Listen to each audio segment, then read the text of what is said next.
Hello, c'est Aurore pour meslueurs.com. Aujourd'hui, je vais te faire une vidéo sur ma routine pour la lanolisation des laines avec le savon solide de Lanoline que tu trouves sur la boutique.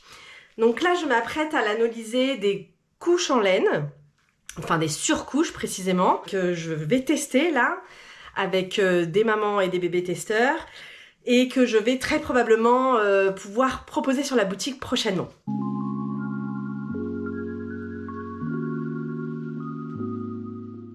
Plus je vais chercher de l'imperméabilité, plus je vais concentrer mon bain de lanoline. Quand il s'agit juste d'entretenir ou juste de protéger un peu les laines et leur faire une petite cure parce que ça nourrit la laine et que ça lui fait du bien et que ça permet aussi de préserver contre les taches, ça fait une barrière supplémentaire. C'est d'autant plus intéressant quand tu as un bébé en DME avec un haut qui est bien lanolisé, ça va te permettre, les liquides, ils vont couler sur la laine au lieu de venir se fixer comme c'est le cas avec le coton par exemple.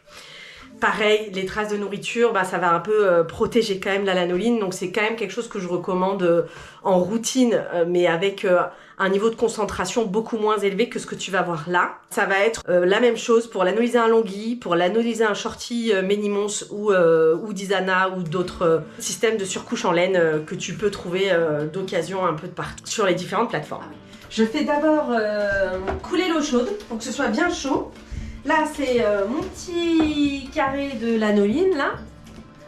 Donc ça, c'est un savon que j'ai coupé en plusieurs morceaux pour pouvoir en mettre des petits bouts dans les lots de location. Je mets un fond d'eau chaude avec mon savon de lanoline.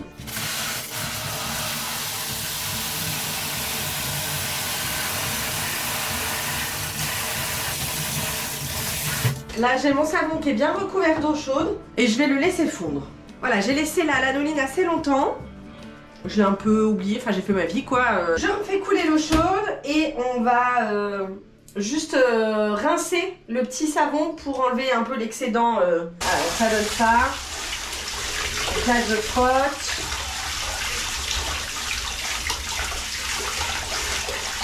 Jusqu'à ce que je retrouve vraiment le savon tout dur. Voilà. On mélange.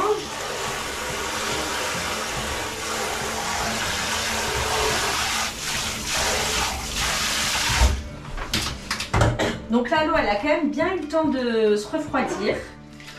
J'ai juste utilisé un tout petit peu d'eau bien chaude là pour frotter la savonnette. Et là, j'ai une eau à température tempérée, donc je vais pouvoir mettre des couches toutes en laine que je viens de trouver, qui sont fabriquées en Pologne. Et donc là, on va les laisser tremper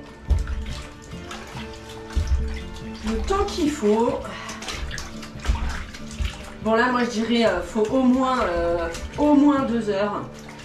Et clairement en fait si là ça y passe la nuit ou la soirée, c'est vraiment pas un problème.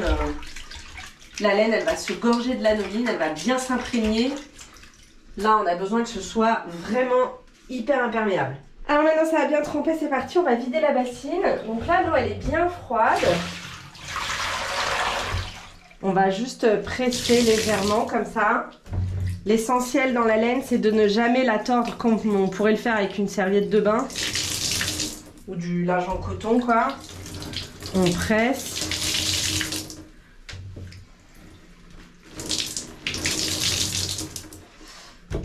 Je vais remettre un petit coup d'eau pour juste rincer l'excédent de lanoline. Parce qu'après c'est un peu poisseux la lanoline sur la main, c'est pas forcément une sensation très agréable juste après la première fois qu'on remet une laine lanolisée, ça se sent bien. Hein. Donc là on va mettre de l'eau vraiment tempérée, plutôt froide que tiède quoi.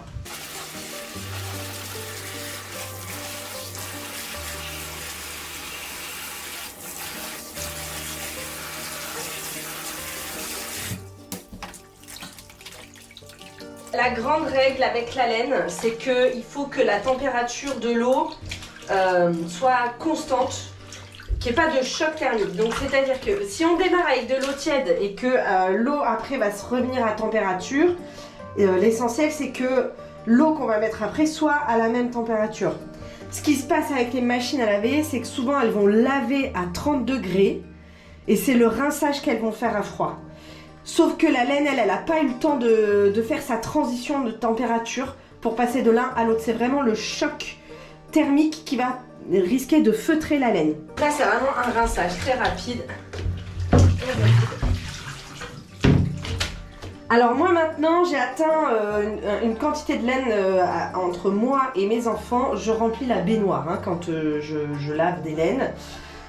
Donc après, je te renvoie vers la vidéo sur comment j'entretiens mes laines. Mais moi après, le rinçage et essorage, je le fais en machine, ce qui me permet d'étendre mon linge comme du coton. Là, on n'a que quelques pièces et ça va être l'occasion de te montrer comment tu peux essorer tes laines pour pas que ça mette 10 plombes à sécher, qui va quand même nécessiter un séchage à plat. Là, pour les besoins de la vidéo, je m'installe dans une bassine, mais tu fais ça où tu veux. J'ai mis un linge préplié, il m'en reste plein en fait hein, de mes enfants et je les utilise dans plein de situations, ça m'aide encore beaucoup. Tu peux prendre une serviette éponge, une grande serviette, une petite, enfin peu importe. Tu vas étaler ta pièce en laine par-dessus et puis tu vas venir rouler comme ça. Tu presses un peu. Et donc là, au moins, tu as déjà une bonne partie de ton eau qui a été prise dans le linge. Et ta laine, elle est quand même, là, elle est déjà bien essorée. Et maintenant, je vais te montrer comment les installer sur ton fil à linge.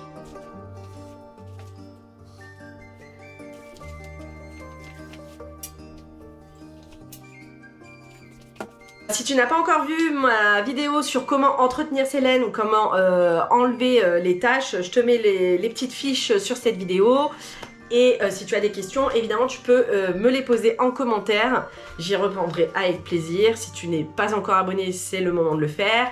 Et si cette vidéo t'a plu et qu'elle est utile, tu mets un petit pouce bleu, ça soutient mon travail. Et tu partages aux copines parce que ça fait plaisir. Je te dis à bientôt pour une nouvelle vidéo.